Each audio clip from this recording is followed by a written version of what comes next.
Ya, Assalamualaikum warahmatullahi wabarakatuh. Hari ini kita kembali lagi untuk belajar tentang PLBJ yang berjudul Perkembangan Transportasi di Jakarta. Alat angkutan di Jakarta terdiri atas alat angkutan darat, alat angkutan laut atau air, dan alat angkutan udara. Alat angkutan atau moda bermacam-macam jenisnya, khususnya alat angkutan darat. Alat angkutan darat mulai dari sepeda hingga bus dan kereta api. Oke, baik. Selanjutnya, sebelum kita lanjutkan ke materi berikutnya, ini di sini Bu Sekar akan membacakan wacana tentang ojek online di Jakarta. Ya, jadi ceritanya tentang Amri. Baik, Ibu mulai ya. Sore itu, Amri merasa gelisah karena ibunya belum pulang juga dari mengaji di kampung tetangga. Ibunya biasanya selalu pulang tepat waktu. Amri mencoba bertanya kepada Ibu Zainab, tetangganya yang tinggal di depan rumahnya. Ibu Zainab adalah teman ibunya mengaji. Namun, Ibu Zainab tidak berangkat mengaji karena sakit. Sambil berpikir, Amri teringat untuk menggunakan transportasi ojek online. Ia segera mengambil HP dan memesan pengantaran sesuai alamat yang dituju, yaitu Musola Al-Amin. Tidak lama kemudian, transportasi itu datang. Amri langsung bergegas naik dan menuju ke tempat ibunya mengaji. Sampai di sana, ternyata acara pengajian belum selesai. Rupanya, ibunya terlambat pulang karena ada kegiatan penutupan pengajian. Amri sangat gembira karena ternyata ibunya baik-baik saja. Akhirnya Amri dan ibunya pulang bersama-sama. Ibu sangat bangga kepada Amri karena begitu perhatian kepada orang tua dan sudah melakukan langkah yang tepat dengan naik ojek online untuk menemui ibunya. Pertanyaannya adalah, apakah kalian mengetahui perkembangan transportasi di Jakarta? Ayo menyimak. Yang A, kita akan belajar tentang sejarah transportasi di Jakarta. Kemudian kita akan belajar juga mengenal jenis-jenis sarana dan prasarana transportasi. Ketiga, kita akan belajar tentang manfaat sarana dan prasarana transportasi. Keempat, kita akan belajar bagaimana cara memelihara sarana dan prasarana transportasi. Kelima, kita juga akan belajar tentang menerapkan etika bertransportasi, ya. Kita mulai dengan sejarah transportasi di Jakarta. Pada awalnya, sejarah transportasi kota Jakarta bermula dari sebuah pelabuhan yang bernama Pelabuhan Sunda Kelapa. Pelabuhan ini merupakan pelabuhan dari Kerajaan Pajajaran dan Kerajaan Tarumanegara. Pelabuhan tersebut merupakan prasarana transportasi barang-barang dagangan dari pedagang-pedagang India dan Tiongkok. Sejak dahulu, Sunda Kelapa merupakan pelabuhan yang cukup strategis dan ramai. Untuk memperlancar arus transportasi darat, dibangun jalan kereta api pertama pada tahun 1873 antara Batavia dan Buitenzorg atau Bogor.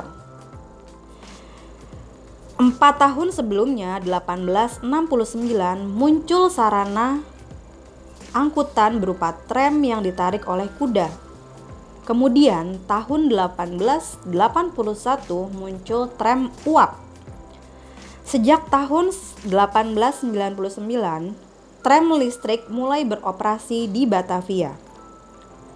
Tram listrik merupakan kendaraan yang paling banyak dimanfaatkan oleh masyarakat hingga tahun 1960.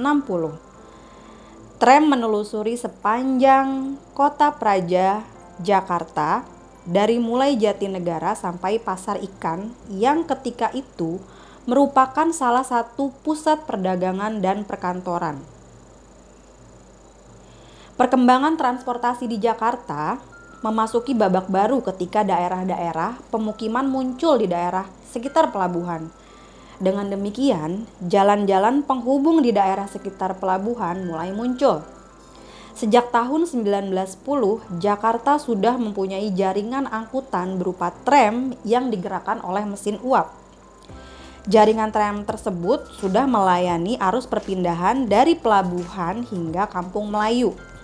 Sampai saat ini, peninggalan jejak tram di Jakarta masih bisa kita lihat di antaranya di Museum Fathahillah serta di jembatan bekas tram yang melintas Sungai Ciliwung di daerah Raden Saleh atau Dipo Tram yang sekarang ditempati PPD sebagai Dipo di daerah Salemba.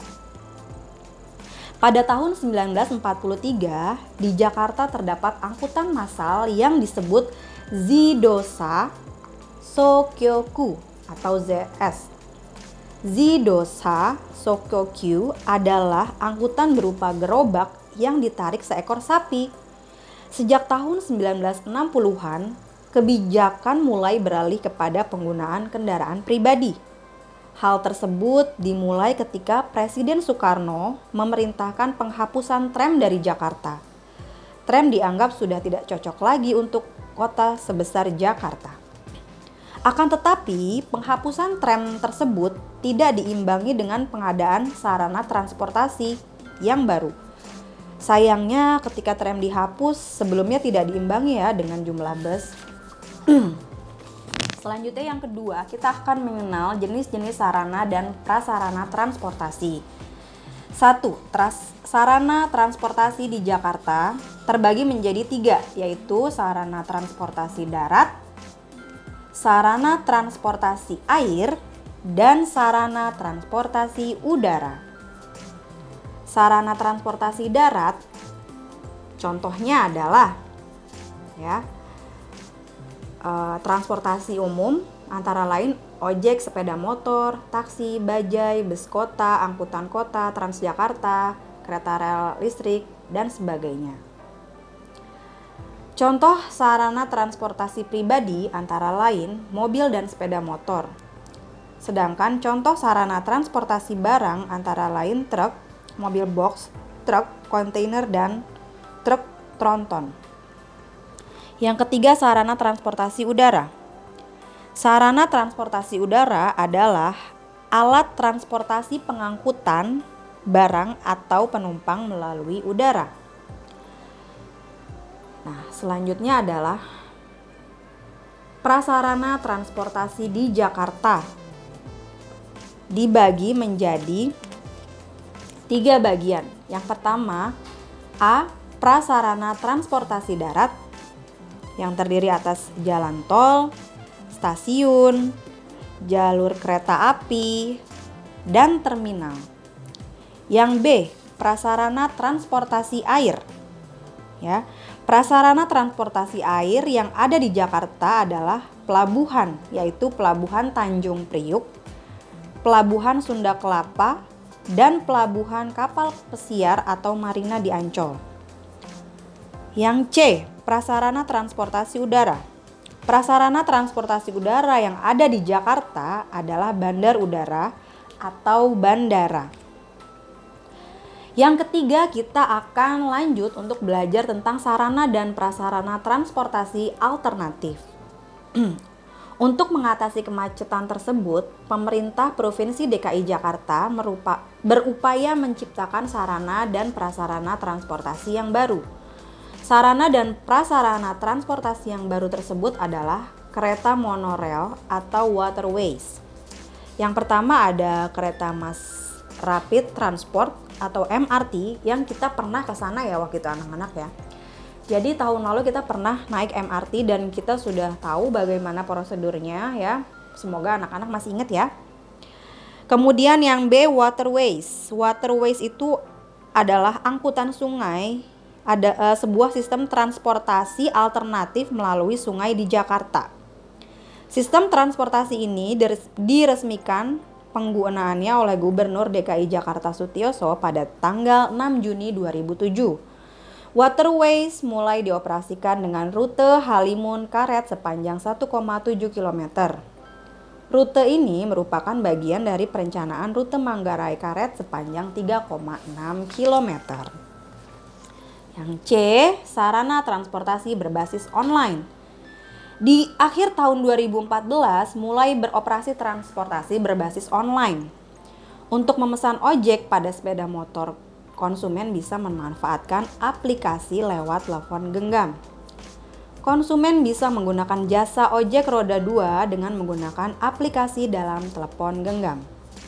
Saat ini, model transportasi online sudah berkembang di seluruh Indonesia. Pada tahun 2015, aplikasi ojek online atau Gojek mulai beroperasi pada bulan Januari dan layanan Grab Bike 4 bulan kemudian. Gojek mulai berkembang sejak meluncurkan aplikasi mobile untuk perangkat Android dan iOS di awal tahun 2015, Januari 2015. Ojek online langsung menjadi salah satu bisnis startup yang paling populer di Indonesia. Persaingan dua perusahaan tersebut kemudian memicu munculnya perusahaan transportasi ojek online yang lain yang juga bergerak di bisnis yang sama seperti Bluejack, Topjack, Ladyjack, dan Jagger Taksi. Wah, ternyata banyak ya transportasi berbasis online yang ternyata sudah berkembang di Jakarta. Ya. Oke, selanjutnya kita akan berbicara tentang manfaat sarana dan prasarana transportasi. Ditinjau dari segi manfaat ekonomi, sarana dan prasarana transportasi sangat bermanfaat untuk mendukung proses perdagangan. Barang-barang dagangan menjadi makin cepat didistribusikan atau diantarkan ke daerah-daerah yang membutuhkan. Misalnya, persediaan beras di Indramayu dapat dengan cepat didistribusikan di Jakarta.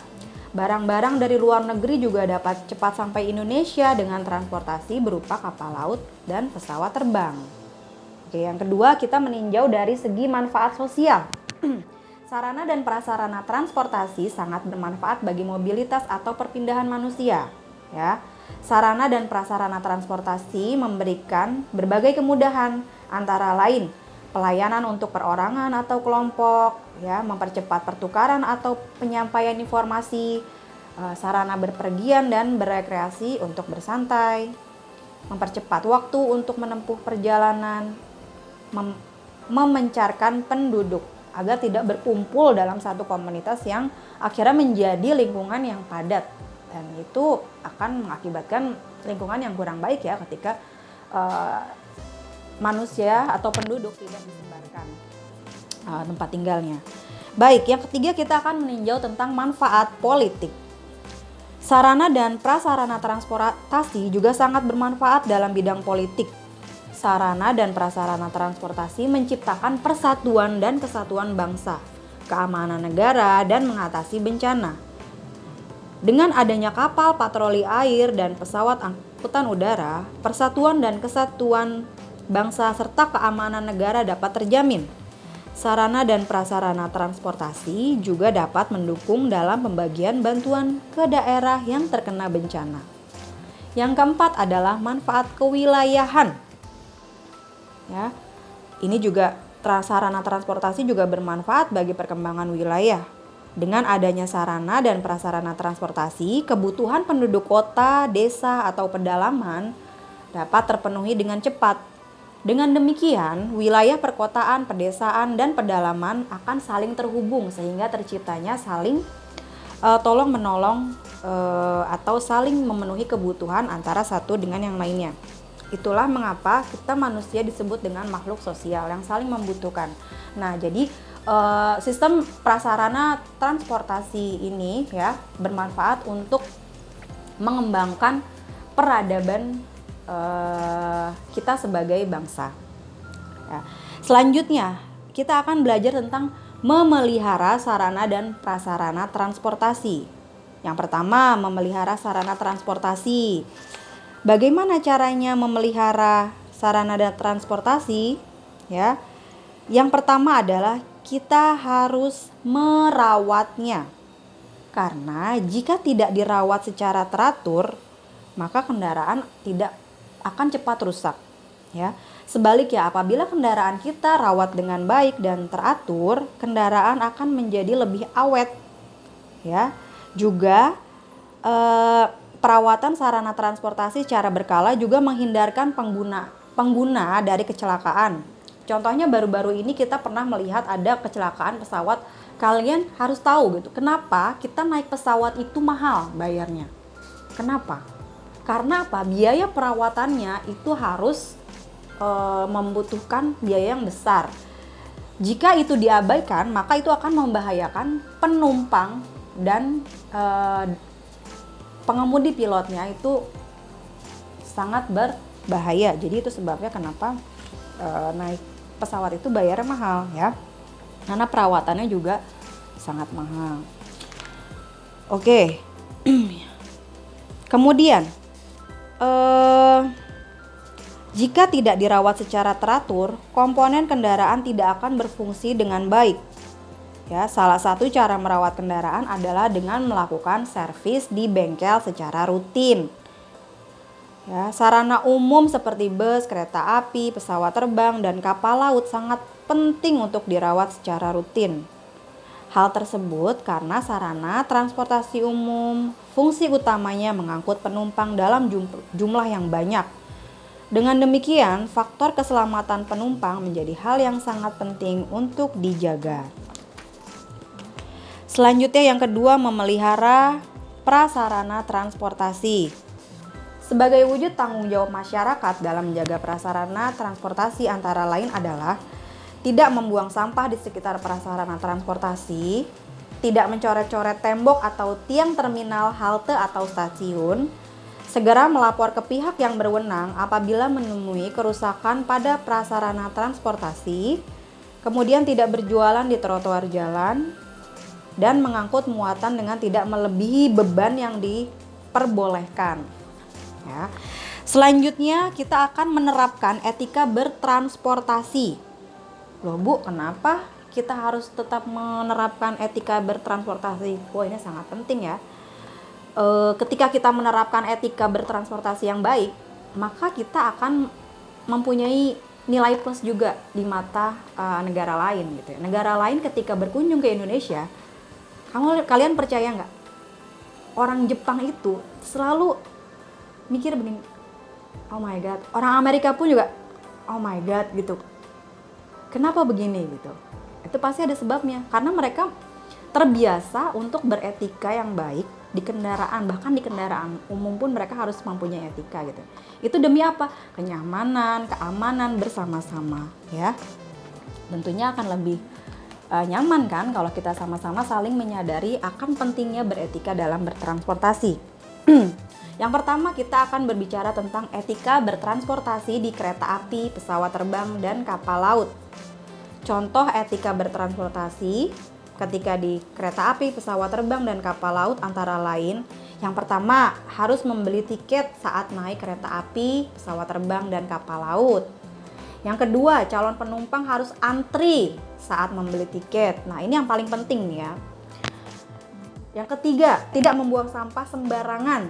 Yang keempat, duduk di kursi sesuai dengan yang tertulis pada tiket.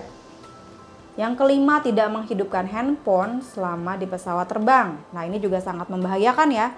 Ketika kamu menghidupkan HP dalam pesawat, kamu nekat itu menghidupkan HP ya, itu akan mengacaukan jaringan yang ada dalam pesawat itu. Jadi kalian akan sangat membahayakan pilot dan penumpang lainnya ya. So, jangan memikirkan diri sendiri ya, tapi pikirkan juga keselamatan penumpang lainnya.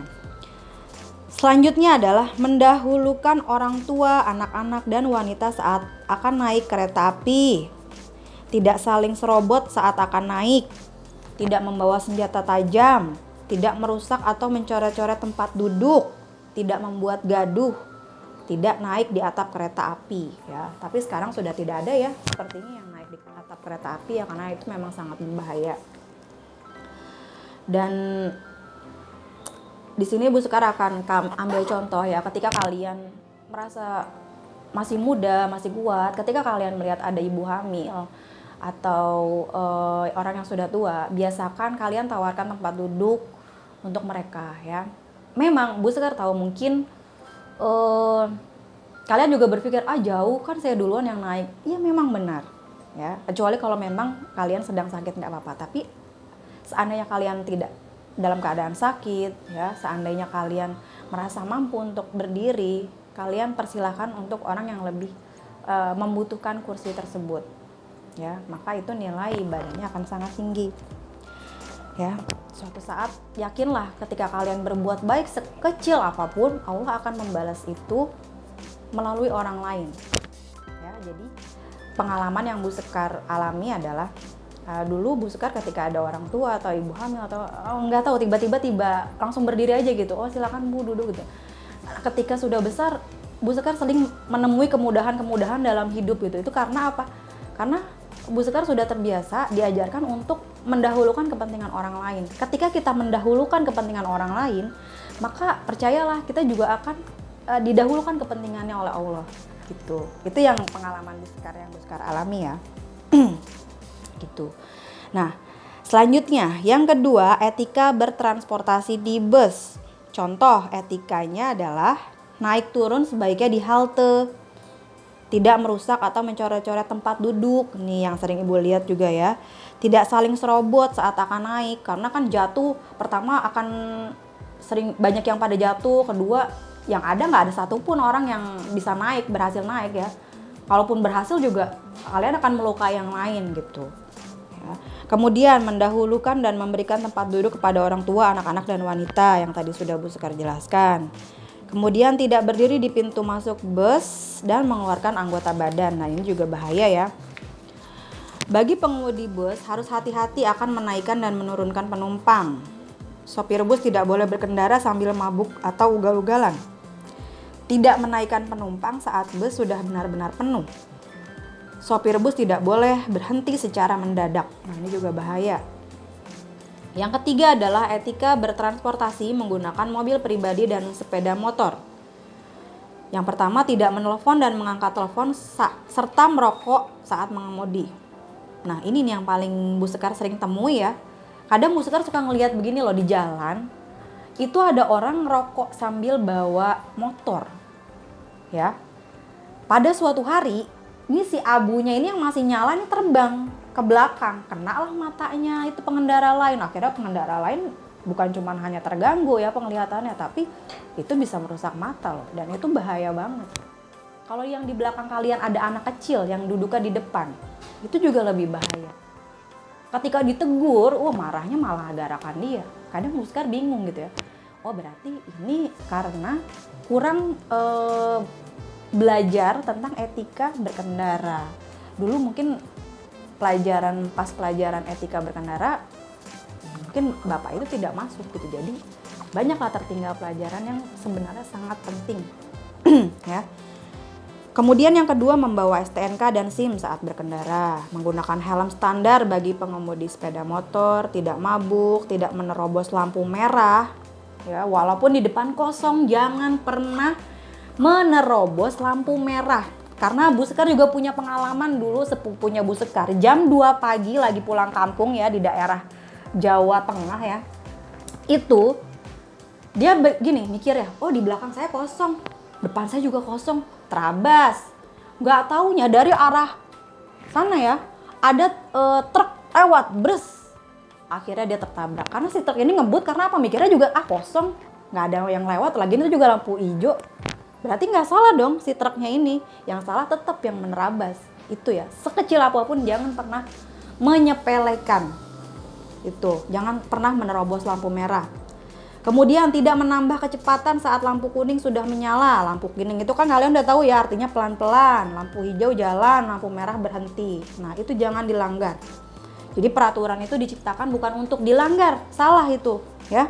Tapi peraturan diciptakan adalah untuk keselamatan, keamanan, kenyamanan kita bersama. Selanjutnya selalu mematuhi rambu-rambu lalu lintas yang ada. memberi jalan kepada ambulans, iring-iringan pejabat dan mobil jenazah, ya, memberi tanda saat akan berbelok, tidak mengerem mendadak, tidak menerobos palang pintu kereta api yang sudah tertutup, dan mendahulukan kereta api untuk lewat. Nah, ini juga Bu Sekar sangat menekankan buat kalian. Kalau ada pintu kereta api apalagi udah mau nutup aja, Bu Sekar tuh nggak berani. Tinin, kalau udah ada suaranya udah langsung berhenti. Ya, kalian mau ngejar apa? Kalau nyawa udah nggak selamat, apa yang bisa kalian lakukan untuk memperbaiki? Nggak ada. Ya kan? Kalian harus juga pikirkan, oh di rumah keluarga kalian menunggu. Jangan, keretanya belum lewat ini. Kalian nggak akan tahu seberapa cepat itu kereta akan jalan.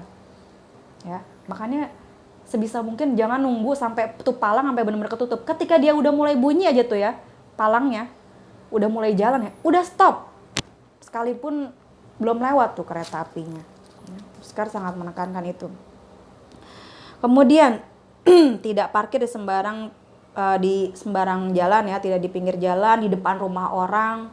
Ya, biasanya tuh kadang suka ada tulisan di depan rumah orang dilarang parkir, tapi kalian masih nekat parkir di depan situ. Ketika orang yang mau keluar jadi susah, padahal orangnya mungkin buru-buru gitu kan, mau berobat atau ngerahan rasa sakit gitu ya. Itu kalian udah zolim gitu kalau misalnya kalian nekat begitu.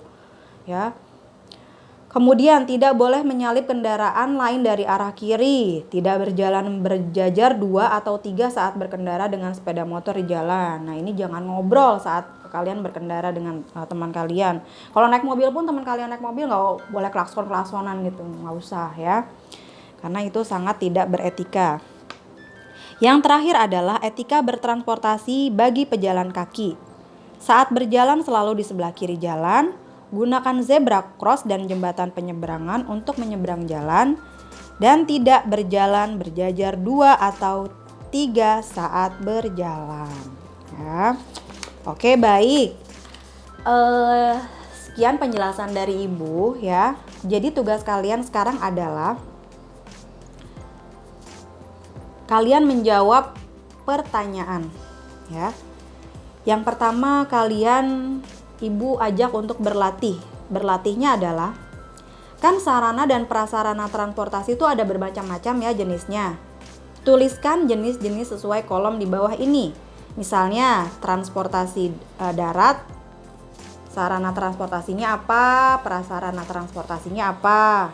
Terus jenis transportasi laut atau perairan, sarana transportasinya apa, prasarana transportasinya apa. Kemudian yang ketiga itu jenis transportasinya udara, sarana transportasinya apa dan prasarana transportasinya apa. Ya. Yang kedua kalian merefleksi. Pertanyaannya adalah, apakah pelajaran tentang transportasi menyenangkan bagimu? Apa saran atau pendapatmu agar pelajaran transportasi lebih menyenangkan bagi kita semua? Ya. Nah, itu menurut kalian ya, bukan menurut Bu Sekar. Kalian bebas berpendapat, mengemukakan pendapat, atau aduh Bu Sekar jelasinnya terlalu cepat, atau misalnya Bu Sekar kurang jelas nih jelasinnya di bagian ini. Boleh. Bu Sekar sangat terbuka dalam kritik dan saran ya. Sebaiknya apa sih pelajaran yang menyenangkan? Gimana sih pelajaran menyenangkan kalau belajar tentang transportasi ini gitu ya. Kalian boleh kasih saran ya. Dengan etika tentunya ya, dengan baik dan sopan. Kemudian yang ketiga Bu Sekar akan membacakan rangkuman. Jadi di sini ada 5 poin yang harus kalian dapatkan di pelajaran kali ini ya. 5 poin ini adalah nanti akan Bu Sekar bikin pertanyaan dari sini secara spontanitas gitu ya. Jadi kalian simak baik-baik. Bu Sekar akan membacakan rangkuman ini ya. Yang pertama, sarana transportasi adalah segala sesuatu yang dapat dipakai sebagai alat mengangkut dalam mencapai tujuan dan maksud. Contohnya, mobil, bus, kereta api, pesawat terbang, dan kapal laut.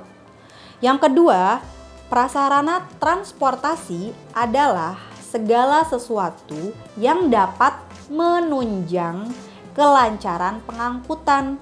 Contohnya, jalan, jembatan layang, halte, terminal, stasiun, bandara, dan pelabuhan. Yang ketiga, sarana dan prasarana transportasi bermanfaat secara ekonomi, sosial, politik, dan kewilayahan. Yang keempat, sarana dan prasarana transportasi harus dipelihara dengan sungguh-sungguh. Tujuannya agar sarana dan prasarana transportasi yang ada menjadi lebih awet dan tidak membahayakan penumpang. Yang kelima, kita harus menerapkan etika bertransportasi saat berkendara. Etika bertransportasi adalah sikap menghargai pengendara dan pengguna jalan lain. Baik, itu saja materi dari Bu Sekar hari ini. Terima kasih kalian sudah menyimak dengan baik. Selengkapnya kalian bisa cari atau membaca lebih jauhnya di buku ini ya. Aku Cinta Lingkungan Budaya Jakarta ya, untuk kelas 4 SD. Nah, bukunya seperti ini ya. Dan kalian kalau mau cari sumber yang lain juga bisa. Ya, bebas. Sekarang itu menuntut ilmu itu tidak hanya terbatas pada buku ya, tapi juga dengan Google dan masih banyak lagi. Baik, terima kasih. Mohon maaf atas segala kekurangan karena yang benar datangnya dari Allah, yang salah dari Ibu Sekar yang bertugas. Atas segala kekurangan mohon dimaafkan. Bu Sekar tunggu kritik dan saran dari kalian. Belajarlah menjadi siswa yang kritis ya, dan mau maju bersama-sama Bu Sekar. Ya, terima kasih. Wassalamualaikum warahmatullahi wabarakatuh.